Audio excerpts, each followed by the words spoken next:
Baie welkom aan almal van julle. Dit is baie lekker om saam met julle te wees op hierdie besondere oggend. Net so om vir die van julle wat nou nie gisteraan dalk in die diens was nie. Daar is nie vanmôre 'n wotum en 'n seëngroet nie. Daar is ook nie 'n seën aan die einde nie. Want ons is eintlik in een lang erediens wat gisterand begin het met die laaste avondmaal, die nagmaal. Daar's ook nie vanmôre nagmaal nie. En dan eindig hy eers Sondagoggend. So Sondagoggend gaan daar ook nie 'n wotum en 'n seëngroet wees nie. Daar gaan net 'n seën aan die einde van die diens wees. Maar ek wil tog vanmôre begin met hierdie woorde, want dit is ook woorde wat 'n rol speel vanmôre. Wil ek tog begin met hierdie erediens, met hierdie woorde. My God, waarom het U my verlaat en bly U ver as ek om hulp roep? Almal wat my sien spot my. Hulle steek vir my tong uit en knik met voldoening die kop en sê, laat dit aan die Here oor. Laat hy hom red. Laat hy hom bevry as hy dan so baie van hom hou. Kom ons bid saam.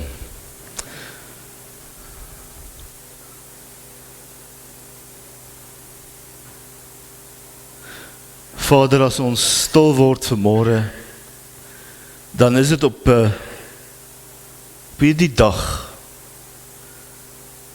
Ons noem dit Goeie Vrydag, want dit het goed vir ons uitgewerk. Maar Here, hierdie dag was nie vir U 'n goeie dag nie. Van vroeg in die oggend waar U Uself oorgegee het in die tuin, om gekruisig te word. Die pad wat hy geloop het, van Kajafas na Herodes, na Pontius Pilatus, heen en weer tussen hulle, die lyding wat hy verduur het, die spot wat hy gedraai het, totdat hy aan die kruis vasgespijker is. Here, dit was nie vir U 'n goeie Vrydag nie. Dit was vir U 'n bitter swaar Vrydag. En Here, dis my gebed vanmôre, dat ons net weer vir 'n oomblik sal stil word by die kruis, by die lyding, by die seer wat U verduur het. Maar dat ons ook sal besef wat die resultaat daarvan was. Wat U vir ons bewerk het. En dat ons daarom hierdie dag 'n goeie Vrydag noem, omdat vir elkeen wat Jesus Christus as sy Here aanneem, as Heer, as Verlosser, as Koning en as God, is daar vryspraak van sondes. Wanneer ons met die woord vanmôre oopsit, is dit my gebed, dat U hierdie woord vir ons sal oopmaak, Here, dat U dit vir ons sal oopbreek. Gees van God, kom U vanmôre en kom skryf hierdie woorde op ons hart en ons gedagtes, sodat ons werklik ook hierdie woorde, so wat ons in Afrikaans sê, ter harte sal neem. Dat ons daarop sal agslaan. En dat ons lewens ook daarvolgens sal inrig. Ons bring aan U al die eer, Hemelse Vader. Amen.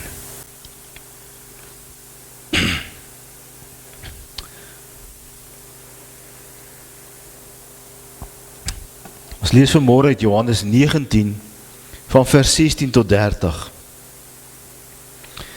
Toe het hy hom op hulle versoek oorgelewer om gekruisig te word. En hulle het Jesus weggeneem. Jesus het self sy kruis gedra en uitgegaan na Kopienplek toe, soos dit genoem is. in Hebreëus Golgotha. Daar het hulle hom gekruisig en saam met hom 2 ander, een aan elke kant, met Jesus in die middel. Pilatus het ook 'n opskrif geskrywe en dit aan die kruis gesit. En daar het geskrywe gestaan, Jesus van Nasaret, die koning van die Jode. Baie van die Jode het hierdie opskrif gelees, omdat die plek waar Jesus gekruisig is naby die stad was. Die opskrif was in Hebreëus, Latyn en Grieks. Die priesterhoofde van die Jode het toe vir Pilatus gesê, moenie skrywe die koning van die Jode nie, maar skrywe, hy het gesê, hy is die koning van die Jode. En Pilatus het vir hulle gesê, wat ek geskrywe het ek geskrywe. En toe die soldate Jesus dan gekruisig het hulle sy boklere gevat en het in 4 dele verdeel, vir elke soldaat 'n deel. Hulle het ook sy onderkleed gevat, dit was sonder naad, van bo af in 1 stuk geweef. En hulle sê toe vir mekaar, ons moet dit nie skeer nie. Kom ons loot wie dit gaan kry, of moet kry. Dit het gebeur sodat die skrif vervul kan word waar dit sê, hulle het my klere onder mekaar verdeel en vir my kleed het hulle geloot. Dit was wat die soldate gedoen het. By die kruis van Jesus het ook nog sy moeder en sy moeder se suster en Maria, die vrou van Klopas en Maria Magdalena gestaan. En toe Jesus sy moeder sien en die disipel vir wie hy baie lief was, wat by haar staan, sê hy vir haar, daar is u seun. En daarna sê hy vir die disipel, daar is jou moeder. En hierna het Jesus met die wete dat alles klaar volbring is, en sodat die skrif vervul kan word gesê, ek is dors. Daar het 'n kan vol suurwyn gestaan, die soldate het toe 'n spons vol suurwyn op die hisoptakkie gesit, en dit teen sy mond gehou. En nadat Jesus die suurwyn gedrink het, het hy gesê, dit is volbring, die Griekse woord, tetelestai. En dit het hy sy kop vooroor laat sak, en sy laaste asem uitgeblaas. Daar soms woorde, wat as 'n mens hulle hoor, dan verander dit jou lewe. Daar is een woord in die Bybel, wat nie alleen jou lewe verander nie, maar die geskiedenis van die wêreld verander het. Wat vir elkeen vandag nog steeds die wêreld verander. En daar is die Griekse woordjie tetelestai. Dit is volbring. As ons hierdie gedeelte lees, is daar 'n paar dinge waarop ons moet let. Johannes begin hierdie gedeelte deur om te sê, Jesus het homself oorgelewer. Baie keer wil 'n mens vir jouself hierdie prentjie inskep en indink, dat hy met geweld gevang is en oorrompel is, veral as 'n mens die ander evangelies lees, waar Petrus nog sy swaard uithaal, en een van die soldate, of een van die tempelsoldate se oor afkap. Johannes skep vir ons 'n ander beeld. Is 'n beeld waarin Jesus homself gee. Nie soos 'n lam wat ter slagting gelei is, wat daarteen geworstel en beklei het nie, maar as een wat geweet het wat hy moet doen. Een wat geweet het wat van hom gevra word. Een wat doelgerig was en geweet het hierdie dag moes aanbreek. Soos hy reeds toe Maria sy voete gewas het, of gesalf het met nardesolie, vir hulle gesê het, moet daar nie stop nie, laat haar begaan. want sy berei my voor vir my begrafnis. Hy het toe al reeds geweet wat vir hom voorlê.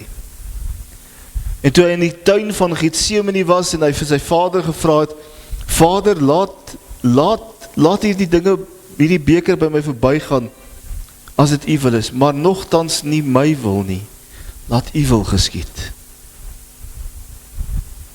Jesus het geweet wat vir hom voorlê. God het al geweet wat vir hom voorlê in Genesis 3 vers 15. God het geweet wat vir hom voorlê in Genesis 17, toe hy 'n verbond gesluit het met Abraham, waarin hy self alleen deur die karkasse gegaan het en gesê het, jou sondes sal ek op my neem. Nie alleen jou sondes nie, maar die sondes van jou nageslag, in hulle geslagte, vir altyd, want hierdie is 'n blywende verbond. Toe reeds het God geweet, dat iewers in die toekoms, gaan daar 'n tyd wees, waar hy homself sal moet offer. Waar hy nie alleen die sondebok word, wat in ons plek ons sondes op hom geneem het nie, maar waar hy ook die offerlam word, die volmaakte, die perfekte offerlam, wat in ons plek geoffer sou word. Dat hy ook die hoëpriester was, wat die offer gebring het, daarom gee hy homself, om oorgelewer te word, om geoffer te word. En uiteindelik word die kruis die altaar, waarop sy bloed gevloei het,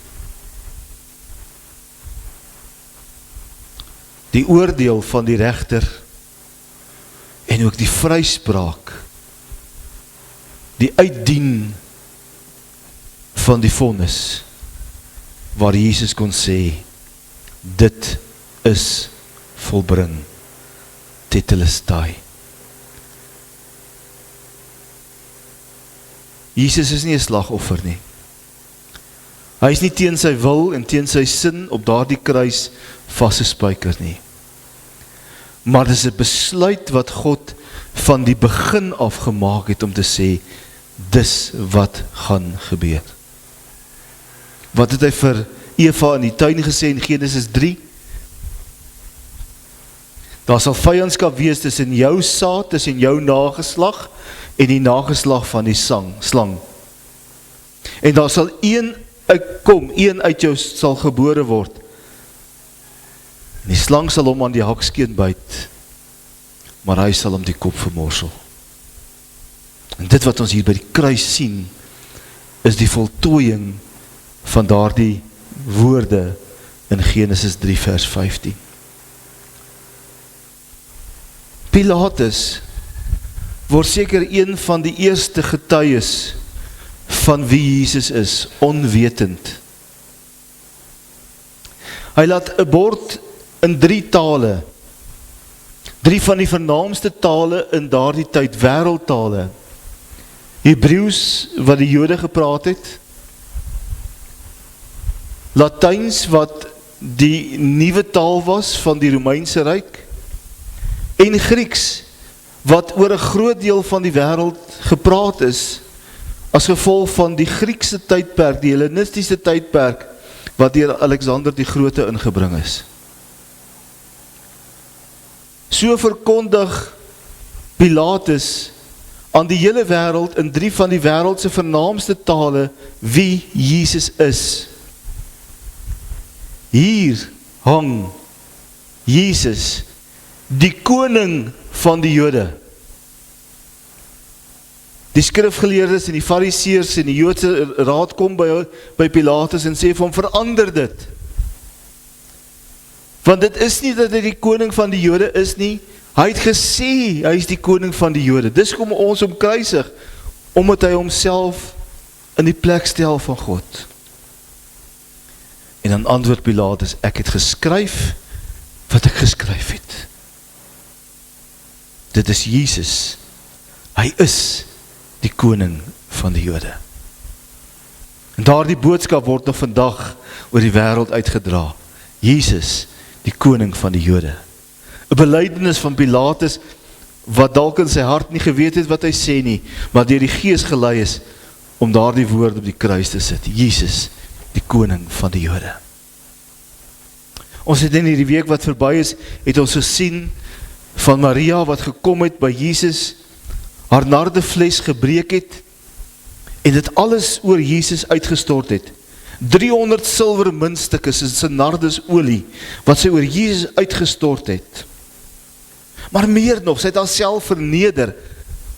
'n Ongetrouwde vrou het haar hare laat losgemaak in die openbaar.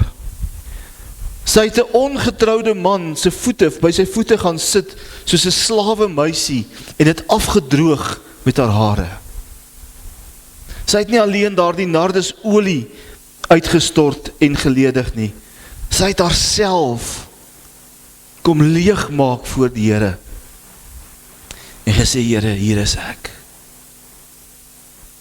My eer, my trots, alles gee ek vir. Maak nie saak wat die mense dink nie. Maak nie saak dat dit onbetaamlik beskou is vir 'n vrou om haar hare los te maak, en nog meer vir 'n vrou om as 'n slavin by die voete van 'n man te gaan sit, en dan nog boonop daardie man aan te raak nie. Ook met jou hare nie. Ek kom gee myself. En dan antwoord Jesus as die disippels en die ander mense bietjie opstandig raak, dan sê hy vir haar, los haar.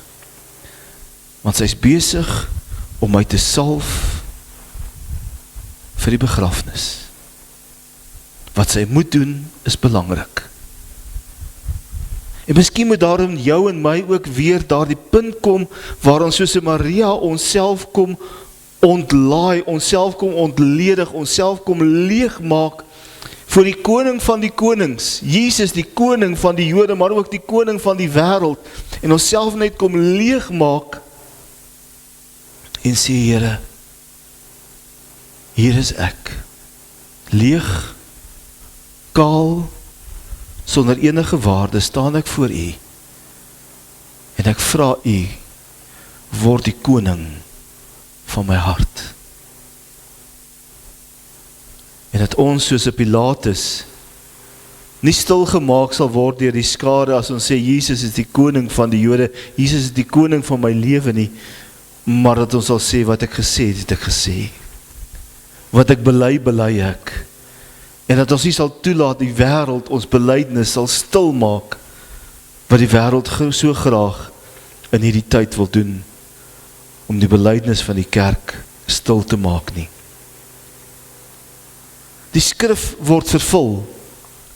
Die profetiese redes en die profetiese voorspellings word vervul in Jesus op soveel maniere.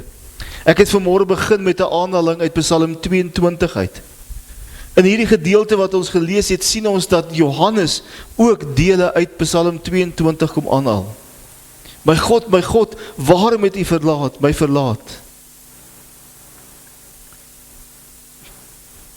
Hy skryf in Psalm 22 dat hy geminag sou word, dat sy klere verdeel sal word, dat hy aan die kruis sou hang, dat hy sou ly en so swaar kry, dat hy gespot sou word. Alles, gaan lees maar Psalm 22. Wat met Jesus gebeur het op die kruis, lees ons reeds in Psalm 22. Gaan lees Jesaja 53. Dit wat die Here vir ons gedoen het aan die kruis, word duidelik bespreek en voorspel alreeds in Jesaja 53, sodat vandag nog, as jy vir 'n Jood sê, lees vir my Jesaja 53, wat hulle nie graag doen nie, en jy vra vir hom, van wie word hier gepraat, want hulle weet van Jesus, dan sal hulle vir jou sê, dit klink vir my baie soos Jesus. Die woord en die beloftes van God word vervul in Jesus. Die belofte van Genesis 3 vers 15, die belofte van Genesis 17, die belofte wat die Here aan Moses maak, toe hy vir hom weer 'n belofte gesluit het, terwyl Moses op die berg was, Sinai, die beloftes wat die Here gemaak het aan Dawid, dat uit jou nageslag sal daar 'n koning kom, wat op die troon sit vir ewig, word waar in Jesus Christus. Soveel beloftes van die Ou Testament word in hierdie een oomblik by die kruisiging van Jesus waargemaak. Met een daad wat Jesus kom doen. En so wil die Here vir jou en vir my kom sê, ek is betroubaar. Jy kan my vertrou. Jy kan jou lewe aan my toelê, want ek is getrou. Ek doen my woord gestand en my beloftes maak ek waar. Hierdie dag is 'n dag waarin ek en jy weer moet stil word voor die kruis en moet weet, die Here wat aan die kruis gehang het, is die Here wat hierdie wêreld geskep het, is die Here wat vir jou en my geskep het, en is die Here wat ons elkeen ongelooflik lief het. En terwyl Jesus aan die kruis hang, sien hy sy ma. Hy sien vir Maria daar staan. Hy sien haar hartseer, hy sien haar hart is stikkend, is gebroke, om te weet, dis haar seun, met wie al hierdie dinge gebeur het. En dan kyk hy vir haar, en hy sê vir haar, of hy sê eintlik vir haar en vir Johannes, dan sê hy vir haar, hier is jou seun, en vir Johannes sê hy, hier is jou moeder. Die Here kom skep nuwe bande, nuwe versorgingsbande, nuwe liefdesbande, nuwe omgeebande. Waarom noem ons mekaar broers en susters? Want ons is ingesluit in die familie, in die huishouding van God. Ons is kinders van God, die almagtige, die lewende God. Ons is erfgename van die lewende God. Ons is broers en susters, en ons het nie nodig om te beklei oor 'n erfposie nie. Sy genade is genoeg vir almal. Ons het nie nodig om te sê, wie gaan die grootste deel kry? Ons almal kry in oorvloed, want Jesus sê vir ons in Johannes 10 vers 10, ek het gekom sodat julle kan lewe kry en die lewe in oorvloed. En Petrus skryf en dan sê hy vir, ek het vir julle 'n onsterflike, onverwelklike, onverganklike erfenis wat vir julle in die hemel wag. Vir almal wat glo. Ons het nie nodig met mekaar daaroor te wedywer nie. Want hierdie een offer van Jesus aan die kruis was genoegsaam vir almal, sodat ons almal daarin kan deel hê. Want hier by die kruis het Jesus al begin om 'n nuwe familie te skep. Moeder, daar is jou seun, en seun, Johannes, daar is jou moeder. En dit is wat ons ook moet doen as kerk, om hierdie familiebande te bou. Dit beteken nie ons altyd van al ons familielede nie. Partykeer kan ons maar so bietjie met mekaar ook ongelukkig wees met dinge wat ons doen, maar dan moet ons dit ook uitpraat met mekaar. En dan heel aan die einde vra Jesus, ek is dors. Hulle gee vir hom die asyn, en as hy dit klaar gedrink het, dan sê hy, dit is volbring. Tetelestai. Hierdie woordjie is 'n ongelooflike woord met so ryk betekenis. Dit het 'n betekenis gehad in die handelswêreld. As jy sou gaan koop en iets gaan koop het en jy het nie genoeg geld gehad nie, sou jy vandag doen ons dit nog maar self, jy koop het op kredietkaart, nee, jy koop het op skuld. En dan betaal jy dit af. Of jy het 'n rekening by die koöperasie, die boere, of jy jy rekening by Edgars of by wie ook al. Jy koop op skuld, en as jy klaar gekoop het, as jy nou nie weer intussen nog koop nie, dan is jou laaste faktuur, dan sal daar staan finale betaling.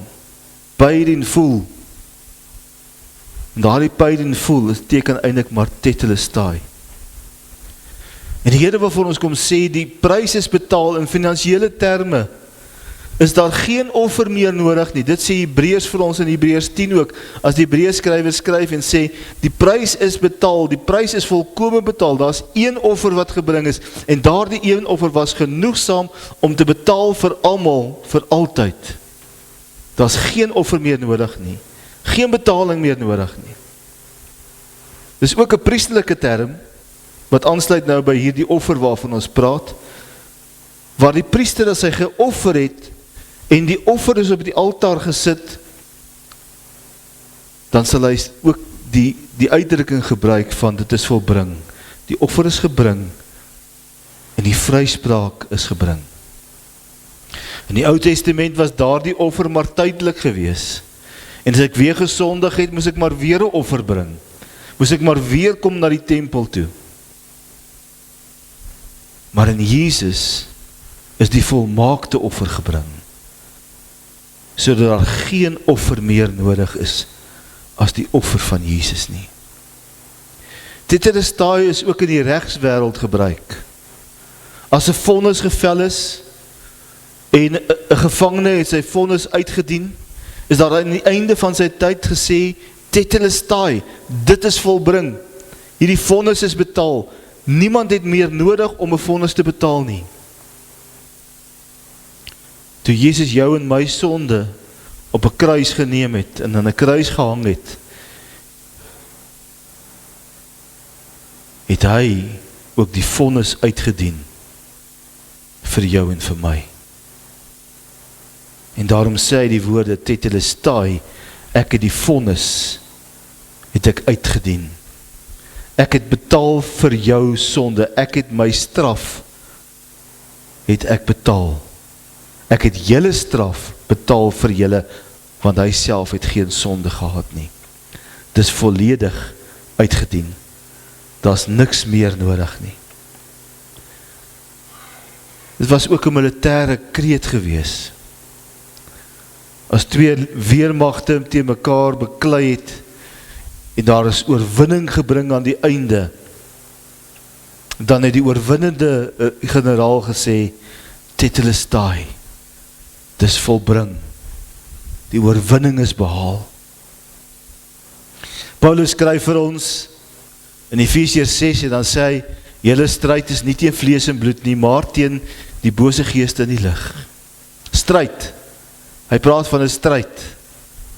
Hy sê vir hulle in Efesiërs, trek daarom die wapenrusting aan, die borsharnas en die helm en van die woord van God as swaard in jou hand.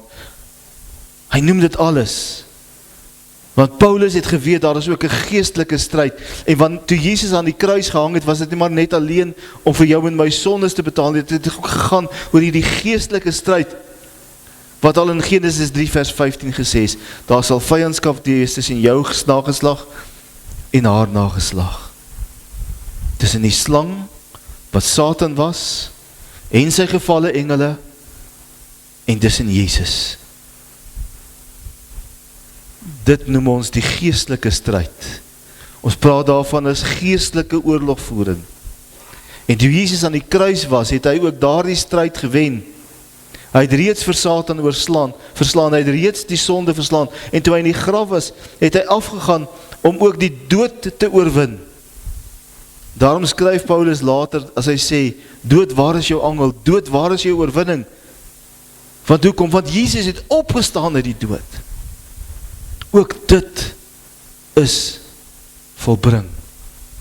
Tetelestai, Jesus het ook die geestelike stryd gewen.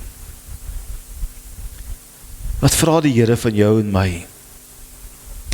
Die Here vra vir ons om nie net op hierdie Via Dolorosa, die pad van die lyding, die pad na die kruis wat ons almal stap. Hy vra dat ons nie maar net toeskouers moet wees.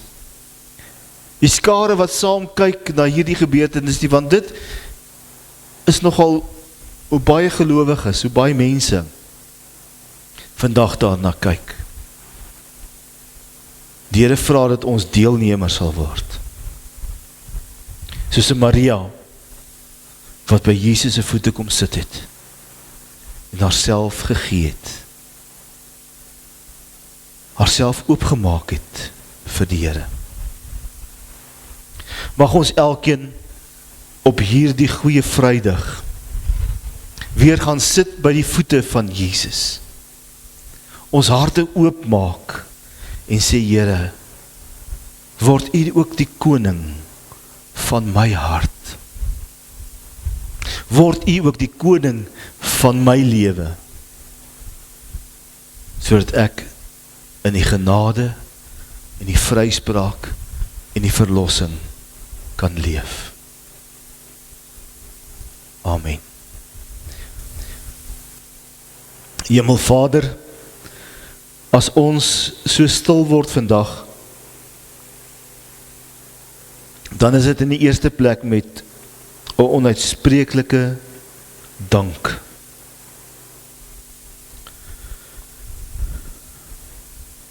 Here, niemand van ons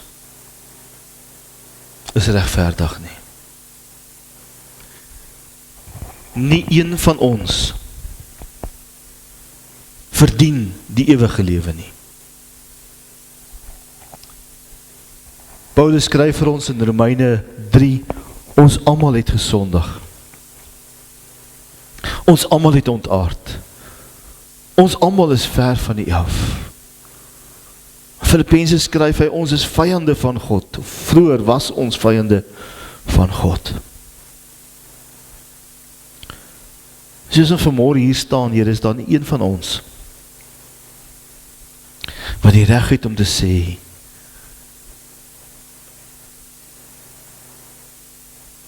Here, gee my die verlossing nie. Ons kan dit nie van U vereis nie. Ons kan dit nie by U aandring dat ons dit moet hê nie. Want dis net genade.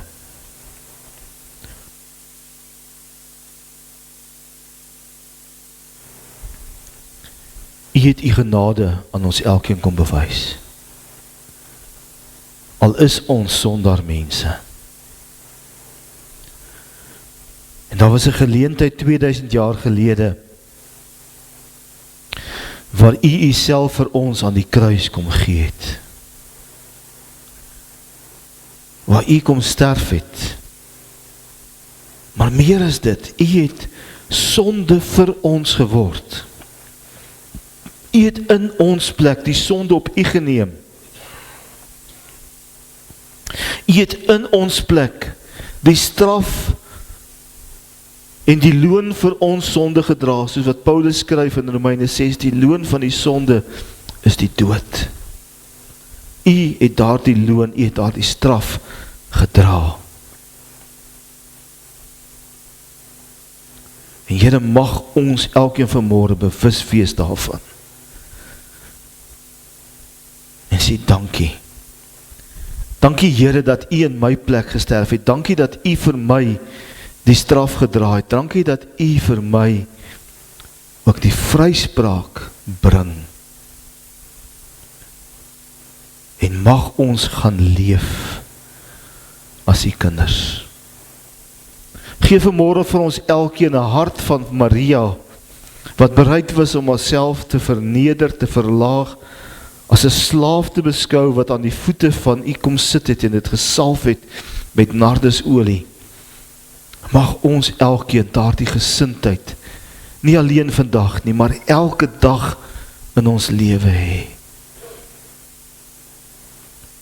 En Here, dis my gebed vanmôre, dat U in elkeen in ons gemeente, nie net die wat vanmôre hier is nie, maar elkeen in ons gemeente, dat U waarlik die koning van ons lewens sal word. En dat ons U so sal begin dien, as ons Here, as ons koning, as ons God. Dankie vir wat U gedoen het vir ons. Dankie vir die kruis. Dankie vir die vryspraak. Dankie vir die liefde.